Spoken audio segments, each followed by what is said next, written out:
Olá pessoal, bem-vindos, bem-vindas para mais um conteúdo que eu espero que seja profundo, principalmente para você olhar um pouquinho para o 2023. Quem trabalha com vendas, quem trabalha com gestão e como nós falamos carinhosamente aqui na Nove Performance, não tem como uma empresa, uma operação viver sem vendas. Então nós vamos falar sobre especificamente objeções em vendas para 2023 e óbvio que a gente pode aproveitar para 2022, agora no seu final, também um pouquinho desse conteúdo sobre objeções. Até porque eu estou conversando com alguns vendedores, alguns gestores e vários deles estão me falando sobre a dificuldade de fechamento e conversão de negócios neste exato momento. E possivelmente teremos algumas dificuldades também para o ano 2023 e esse é o assunto do nosso conteúdo de hoje.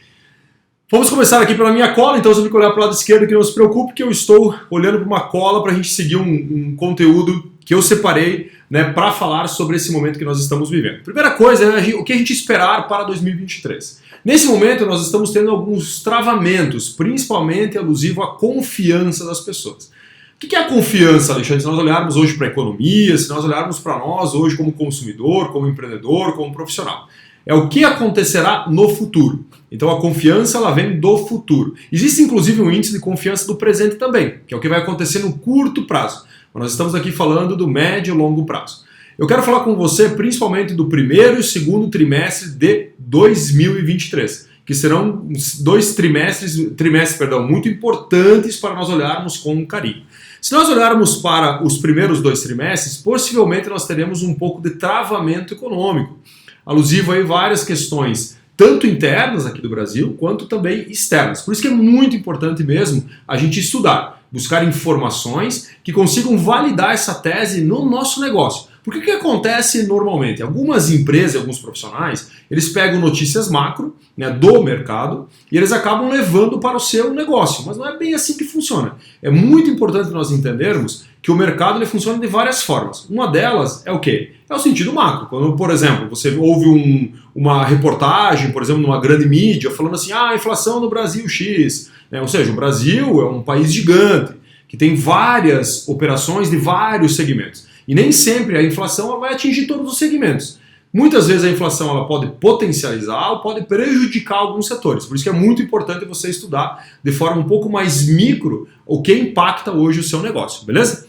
Outro ponto muito importante para nós olharmos tanto agora no final do ano quanto para os dois primeiros trimestres do ano que vem é a questão dos juros. Quanto mais alto é o juro, menos dinheiro tem no mercado. Pelo menos esse é o objetivo do Banco Central. Então o Banco Central, uma das manobras que ele tem é aumentando o juro para conseguir tirar dinheiro do mercado. Até falamos isso no vídeo sobre o compulsório, onde a gente falou um pouquinho também outra medida que o governo, por exemplo, brasileiro, assim como todos os países têm, para tirar dinheiro do mercado.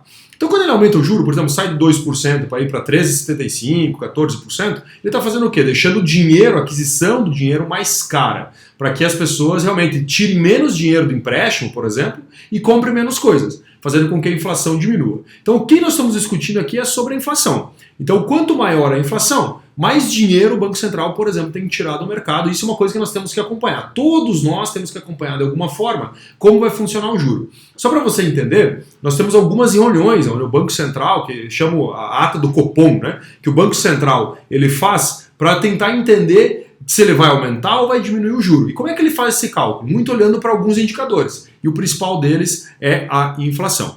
Qual que é a tendência para os dois primeiros trimestres de 2023? É que nós não teremos uma baixa significativa de juros se tivermos algum tipo de baixa. Então, se for ocorrer algum tipo de baixa de juros, ela não será tão significativa, fazendo com que menos dinheiro esteja no mercado. E é uma coisa muito importante que nós temos que olhar com carinho. Quem vende produtos com ticket mais alto vai ter mais dificuldade e mais travamento nos seus negócios. Então, assim, se eu vendo um produto que tem um ticket muito alto, que depende de financiamento, que depende de dinheiros mais robustos, possivelmente eu vou ter um pouco mais de dificuldade. Salvo que nós tenhamos algum tipo de incentivo no meio do caminho, que isso também pode acontecer, nós vamos falar logo na sequência. Outra questão importante que eu anotei aqui. Terá sim em 2023, principalmente no início, alguns dinheiros injetados no mercado. A gente ouviu falar agora do dinheiro, por exemplo, que é a parte de assistencialismo, onde nós vamos ter ali, por exemplo, a questão do Bolsa Família, que vai injetar um dinheiro no mercado.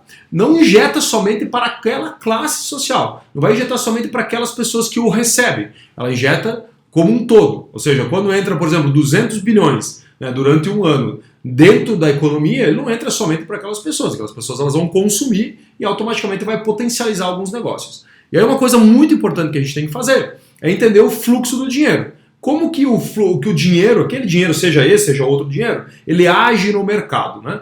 Outra questão que eu hoje analiso é que de alguma forma o novo governo ele vai ter que injetar dinheiro no mercado de outras formas também, potencializando alguns setores. E eu ainda acredito que o setor, por exemplo, da construção civil será um dos beneficiados, onde nós teremos mais dinheiro para a construção civil, no sentido de financiamento, talvez até com subsídio. Então, mesmo nós tendo um juro mais elevado, pode ser que nós tenhamos algum tipo de subsídio para acelerar esse mercado, fazendo com que o mercado ele cresça um pouco mais. Então isso pode acontecer. Quando que nós vamos ver se isso vai ou não acontecer? Eu acredito que vai ser logo na arrancada do ano 2023, porque o governo vai conquistar também a confiança dos empresários. E para isso, na minha humilde opinião, eu acredito que ele não vai tirar dinheiro, por exemplo, dessa área que hoje está com o pezinho um pouquinho atrás, um pouquinho recuado, esperando o que vai acontecer.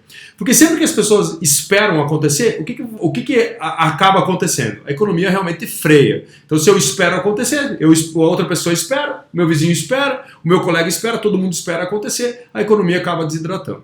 E no meu ver, essa confiança terá que ser resgatada. Não digo confiar na pessoa, mas talvez confiar na economia. Isso é muito importante, beleza? Olha só o que a gente precisa entender também no sentido dos impactos. Primeira coisa, não podemos nos desesperar. É muito importante que nós façamos o entendimento de quais são as regras do jogo. O que eu observo hoje muitos profissionais agindo nesse momento? É com um certo desespero e não com planejamento. Eu não estou dizendo aqui que tudo o que acontece a gente tem que compactuar, mas a gente tem que cuidar para não se desesperar. A gente tem que entender as regras do jogo, a gente precisa jogar esse jogo. Nós precisamos entender assim, quais serão os próximos movimentos. Por exemplo, se nós vamos ter uma reunião do Copom, lá do Banco Central, para dizer se vai aumentar ou não vai aumentar o juro. Digamos que essa reunião baixe o juro, né? Que eu acredito que não vai acontecer isso em curto prazo, mas digamos que aconteça, baixe o juro. Eu tenho que entender, se o juro baixar, qual o jogo que eu vou jogar a partir de agora? O que isso vai impactar no meu negócio? O que eu posso fazer como sendo uma estratégia para alavancar ou melhorar o meu negócio? Como que eu consigo tirar mais resultado desse movimento que está acontecendo? Então é muito importante que nós consigamos nos concentrar e não nos desesperar com o que está acontecendo, né? Seja o que for. Outra questão muito importante, né, que eu anotei aqui. Precisamos cuidar com as objeções principais que estão entrando agora nesse cenário. Uma delas é, vamos esperar ver o que vai acontecer. Então lá o nosso cliente, quando eu tenho lá um negócio para fazer com ele, ele está falando assim, Alexandre, eu quero esperar um pouco para ver o que vai acontecer, quero ver se o mercado realmente ele vai frear, não vai frear, eu quero ver se o meu cliente vai ser impactado ou não. Então essa objeção, a gente já sabe que ela vai acontecer. Então nós vamos aumentar o nível de uma objeção de frear contratos, né? Frear projetos futuros. E o que eu tenho que entender, fazer a partir de agora? Entendendo que essa regra ela vai acontecer, eu preciso, neste momento, me preparar para isso, me preparar para essa objeção. Então, digamos lá que o teu funil de vendas ele vai começar a diminuir a taxa de conversão, qual que é o teu papel? O teu papel nesse momento é melhorar o esforço, ou seja, isso você domina. Você não vai conseguir dominar a confiança da outra pessoa do outro lado. Você pode até melhorar teu argumento, mostrar para ele que realmente esse investimento é importante nesse momento para ele estar preparado. Você pode se preparar com muitas respostas a objeções. Mas o grande segredo, muitas vezes, é você aumentar o esforço.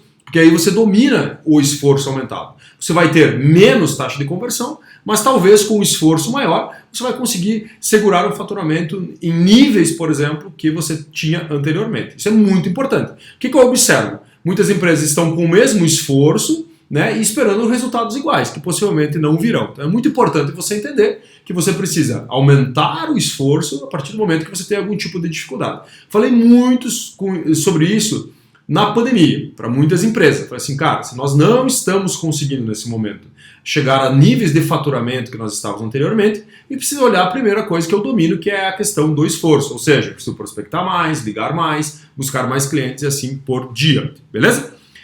Ponto que eu falei antes também, né? Sobre o fluxo do dinheiro. Entenda que se você tem um produto que nesse momento ele é dispensável, vamos dizer, um produto supérfluo, né? Ele é dispensável, nesse momento eu não preciso comprar ele. que vai acontecer? Ele tem a tendência de ter um travamento no presente. Então, em curto prazo, ele vai ter um travamento de compra. Eu tenho que entender o quanto o meu produto é dispensável no dia a dia das pessoas para que eu também consiga jogar com essas regras do jogo. Mas, a partir do momento que eu começo a aumentar a confiança no mercado, o meu produto também ele entra em cena muito rápido.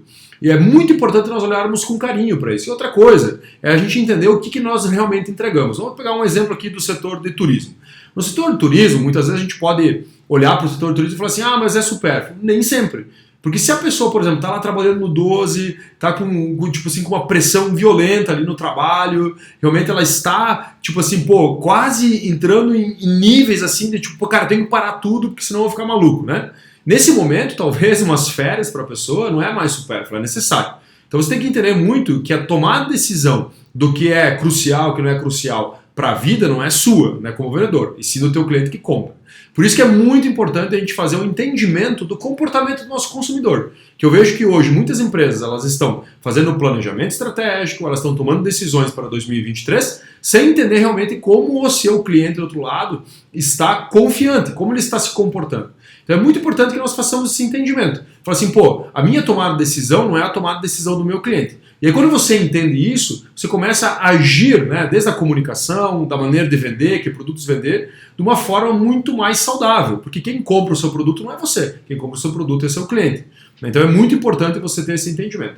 Muitas empresas hoje, que ele tem um tipo de cliente, que é um cliente que nesse momento está mais confiante com a economia, está mais confiante com as coisas, que ele não está olhando para isso. Então é muito importante que nós façamos esse entendimento. Cara, quem que é o meu cliente? O que ele faz hoje? Qual que é a confiança, a desconfiança dele? Para onde ele está indo? O que ele está fazendo? Tudo isso vai te ajudar a fazer um bom planejamento estratégico. O que é importante também nós olharmos, né? Inflação. A inflação não é só no Brasil, né? Então o Brasil ele tem uma inflação que está controlada, não é uma inflação que está em níveis, né, extraordinários como em alguns outros países. Então são níveis controlados no Brasil, mas o mundo está inflacionado, né? Então nós temos vários países hoje que estão tendo inflações colossais comparado com as suas realidades do passado, né? Países hoje desenvolvidos que estão tendo maiores taxas em décadas de inflação. Isso faz com que nós tenhamos problema aqui interno. Mas por quê? Porque o Brasil hoje no fluxo do dinheiro, ele vende muito para a galera lá fora. Então nós vendemos para vários países e esses países, ao terem problemas financeiros ou travamento da sua economia, acabam travando a nossa junto. Então países lá fora também estão fazendo o quê? Eles também estão aumentando suas taxas de juros e reduzindo o dinheiro no mercado, fazendo com que muitas vezes a gente tenha algum tipo de sofrimento aqui. O que é bacana para o Brasil é que o Brasil hoje ele é um exportador violento de matéria-prima, né, bruta, né, o que a gente chama de commodity. Então, como ele por exemplo, hoje, ele exporta muita matéria bruta e muito relacionado ao alimento, ele acaba se beneficiando, né? Porque as pessoas não vão deixar de comer, resumidamente. Então isso faz com que o Brasil, no agronegócio principalmente, ele tenha um grande potencial. Por isso que as regiões hoje que têm base agrícola, elas têm um grande potencial de crescimento. Então é muito importante nós entendermos e nós olharmos com muito carinho para o movimento do agronegócio, porque talvez ali tenha vários segredos que consigam ajudar nossas regiões. De novo, novamente, vamos pegar o exemplo. Nós estamos aqui no sul do Brasil, né, especificamente no oeste de Santa Catarina. Aqui nossa base é muito agrícola, né, muito agronegócio. Nós somos fabricantes e produtores de proteína. Então, se eu começo a olhar para o mercado externo ele consome muita proteína brasileira. Então, se eu estou aqui no oeste de Santa Catarina, em que eu produzo proteína, e o mercado externo ele continuar comprando a proteína, assim como o mercado interno também, o que vai acontecer? A minha área, que é a minha abrangência, possivelmente ela não vai sofrer tanto como o macro. Eu cito o exemplo de Santa Catarina, quando nós temos uma taxa de desemprego muito menor, né, do que o Brasil. Então é importante nós fazermos uma análise macro, sim, mas também a gente conseguir fazer uma análise micro, para entender exatamente onde está meu cliente, qual o sofrimento, qual a dor e qual o amor dele nesse momento. E eu vejo também, novamente, muitas empresas fazendo planejamento 2023 sem fazer uma análise micro. Só olha lá, por exemplo, algum tipo de matéria mais macro, pega aquela informação e leva aquilo para o planejamento estratégico. Mas nem sempre aquela informação vai ajudar você a entender, né, o real aspecto econômico, aspecto de fluxo do dinheiro, como nós falamos, da sua realidade, do seu mercado. Outro aspecto que eu vejo que é bem importante para nós olharmos com carinho para os impactos de 2023 é a relação do Brasil com outros países. né? Há uma tendência natural do Brasil se relacionar um pouquinho diferente nos próximos capítulos. E a função de entender como na sua área é sua. Por exemplo, talvez no agronegócio o Brasil tenha um relacionamento com outros países diferente do que um outro setor, por exemplo, sei lá, um setor extrativista. Né? Então é muito importante você entender qual que é o impacto que o teu setor vai ser gerado com a relação internacional do Brasil. Eu vejo que há uma tendência natural do Brasil ter mais relacionamento. Por que eu estou olhando dessa forma? Se nós olharmos o histórico do Brasil lá atrás, ele teve algumas aberturas a mais de relacionamento, que negócio político mesmo, né? De conversa, tete a tete, de troca de figurinha e tudo mais. Então, se ele tiver mais capacidade de gerar esse relacionamento, há uma possibilidade muito grande de nós potencializarmos alguns negócios. Quais negócios, Alexandre? A gente vai ter que acompanhar muito bem quais são os negócios. Por isso que é importante nós olharmos a pauta do governo, seja ele qual for. Quais são as pautas, né? Para onde ele vai, do que ele deixou de fazer, o que ele fez, o que está sendo ventilado. Então, por exemplo, né, se nós tivermos hoje algum representante falando lá com o governo americano, nós temos que entender qual é a pauta que eles estão discutindo. Porque muitas pautas podem nos ajudar muito no nosso negócio ou podem nos prejudicar também da mesma forma. Só que a função de entender quais são as pautas do governo são nossas. Isso é muito importante. E aí vem uma coisa interessantíssima que eu estou tentando falar para todos os empreendedores, tentando falar para todos os profissionais. É muito importante que nós façamos um acompanhamento apartidário das coisas. Até porque quando a gente fala, por exemplo, de política, não é só a política micro, né? Não é só uma pessoa específica. A política é no conjunto mais macro. Né? Nós temos que olhar para o executivo, legislativo, judiciário, a gente tem que entender como funcionam as coisas e a análise ela tem que ser apartidária a partir do momento que as coisas passaram. Então, passamos a eleição, agora nesse momento a gente tem que falar de uma forma apartidária e principalmente entender as regras do jogo, para entender como vai funcionar. Seja A, seja B, não importa como for. Como vai funcionar? Como vai funcionar meu estado? Como vai funcionar meu município a partir de agora? Como vai funcionar a Câmara dos Deputados, né, o Senado? Como vai funcionar a Presidência da República? Como vai funcionar os ministros? Né? Várias coisas, por exemplo, que a gente precisa entender. E nós, por a gente ser estrategista, é meio que uma obrigação nossa entender toda essa relação. Por quê? Porque as coisas, quando elas não acontecem por causa de uma pessoa. Não acontece por causa de um ato, né? Acontece por vários atos. E aí, quando a gente começa a entender, fica muito mais fácil da gente conseguir entender, inclusive, como planejar o nosso negócio. Lembre-se, né? Uma coisa que eu estou falando incansavelmente nos últimos dias. O que significa estratégia? Estratégia é a capacidade de prever uma necessidade de futuro. Então é tua função fazer isso. Então, quando a gente é estrategista, o que nós temos que entender? É nos munir de informação, seja ela qual for, seja a gente gostando dela, não gostando dela,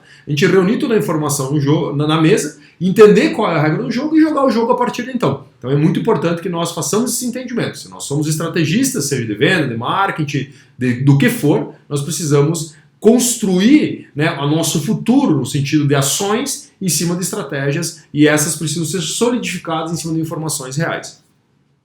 Outro tópico importante, nós precisamos entender as mudanças das leis. Né, as mudanças das leis. O que impacta uma mudança de lei? O que impacta uma mudança da Constituição? Então, muitas vezes, nós temos algumas leis que elas são mudadas e elas atingem diretamente, de forma positiva ou negativa, os nossos negócios. E isso faz parte da construção, por exemplo, de uma estratégia. Porque se eu entendo que vai acontecer uma mudança de uma lei que vai impactar diretamente a mudança da estratégia do meu negócio, eu preciso antever isso, lembra? A estratégia é a capacidade de entender uma necessidade futura.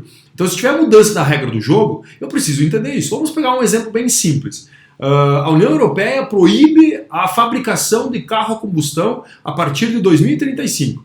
Né? O que acontece? O cara que produz carro a combustão, ele não pode mudar a planta fabril somente em 2034. Ele tem que começar a fazer um planejamento agora, ele tem que construir carros novos, ele tem que construir novos modelos, ele tem que entender onde que eu vou carregar esse carro, qual que é a propaganda que eu vou fazer no sentido de branding para as pessoas entenderem que eu sou a melhor opção de carro elétrico. A minha concorrência, que antes eram somente quem fabricava carros a combustão, começa a ser agora quem fabrica carro elétrico. E quem que fabrica carro elétrico? Não é mais as empresas tradicionais, começa a ser empresas de tecnologia. Então, olha, observa como muda a regra do jogo. Só que você não pode esperar lá em 2034 para você fazer algum tipo de alteração. Você precisa estudar agora, porque a necessidade futura é essa. A proibição, ou seja, uma lei nova, causa, né, uma mudança de consumo lá na frente. Eu não estou aqui dizendo para você que eu concordo, discordo sobre a questão da produção de carros a combustão. Estou dizendo aqui para você a questão de mudança de leis. Muitas vezes eu sei que dói um pouco assim, putz, mas agora mudou a regra do jogo? Sim, mudou a regra do jogo. E a pergunta que eu te faço, como é que você vai jogar com essa nova regra, né? Outro tópico importantíssimo. Ó, o futuro ele é incerto, né? E quando o futuro é incerto, a inovação ela sofre um pouco mais.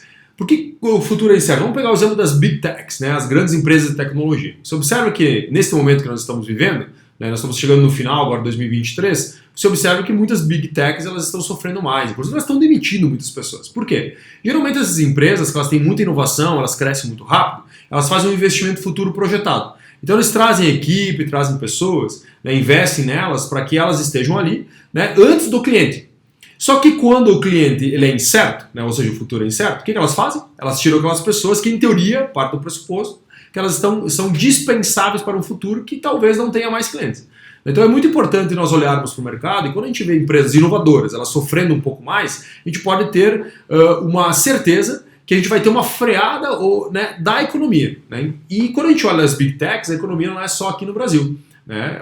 O impacto é mundial. Então, nós olharmos hoje países desenvolvidos, como a gente falou anteriormente, eles estão sofrendo um pouquinho mais. Então, a nossa função agora é falar assim, entendi, agora eu sei porque essas empresas elas estão demitindo, eu entender um pouco mais a fundo, porque pode ser alguma particularidade do setor, pode ser uma regulamentação, pode ser um medo, por exemplo, do futuro, e naquele momento você começa a olhar para aquilo um nível mais analítico, estratégico, para você tomar a decisão no seu negócio, independente do tamanho dele. Ah, Alexandre, mas as Big Techs não tem nada a ver com o meu negócio. Na verdade tem tudo, porque eles falam sobre consumidores. Se eles estão vendo alguma coisa sobre os consumidores dele, talvez você pode olhar para essas informações e tentar puxar alguma coisa para o seu negócio, tá? Isso vai te ajudar muito também. Para a gente finalizar aqui então, estamos quase caminhando para o fim da nossa gravação aqui no YouTube. Fico muito feliz por você estar aqui conosco. Nós estamos gerando alguns conteúdos, espero que tenha e esteja fazendo sentido para você. E nos vemos em breve com mais um conteúdo profundo. E lembre-se, 2023 ele é um ano muito importante, mas ele exige de nós que a gente erga o nosso radar. Ou seja, que a gente realmente comece a observar coisas que talvez até então a gente não observava. E eu espero você num próximo conteúdo aqui. Valeu!